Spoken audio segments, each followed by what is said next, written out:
విజయవాడలో భవానీపురం అన్నటువంటి ఏరియాలో నిష్కారణంగా దారుణాతి దారుణంగా కనీసం కరుణ కటాక్షం లేకుండా క్రూరులుగా మూర్ఖులుగా మధ్యతరగతి కుటుంబాలకు చెందిన పేదవాళ్ళ కలల్ని నిమిషాల్లో కూల్చేశారు. కోర్టు ఆదేశాల మేరకు 42 ఇళ్ళని కూల్చేసి అక్కడున్నటువంటి మధ్యతరగతి కుటుంబాలని రోడ్డు మీదకి తీసుకొచ్చారు. లక్ష్మీరామ కోఆపరేటివ్ సొసైటీకి కోర్టు అనుకూలంగా తీర్పునిచ్చింది.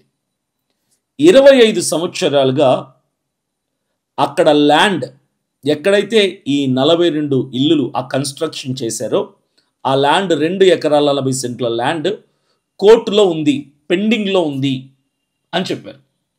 ఇన్ని వివాదాల మధ్య అక్కడ ఇల్లులు ఎలా కొనగలిగారు, ఇల్లులు ఎలా రిజిస్ట్రేషన్ చేసుకోగలిగారు, ఒకవేళ వివాదములో కనుక ఆ స్థలం ఉంటే ఎలా రిజిస్ట్రేషన్ చేశారు రిజిస్టర్ ఆఫీస్లో, ఇవన్నీ చాలా ప్రశ్నలు ఉన్నాయి. మనం ముందుకెళ్దాం. అక్కడ వాళ్ళ ప్రజలు ఆ భావోద్వేగానికి గురై వారు ఏం మాట్లాడుతున్నారో వాళ్ళ వేదన కూడా మీకు వినిపిస్తాను నేను. ఈరోజు భవానీపురంలో జరిగింది కేవలం ఇళ్ళ కూల్చివేత కాదు, మధ్యతరగతి కుటుంబాల ప్రజల్ని, కలల్ని, కన్నీళ్ళని నేలమట్టం చేయటం.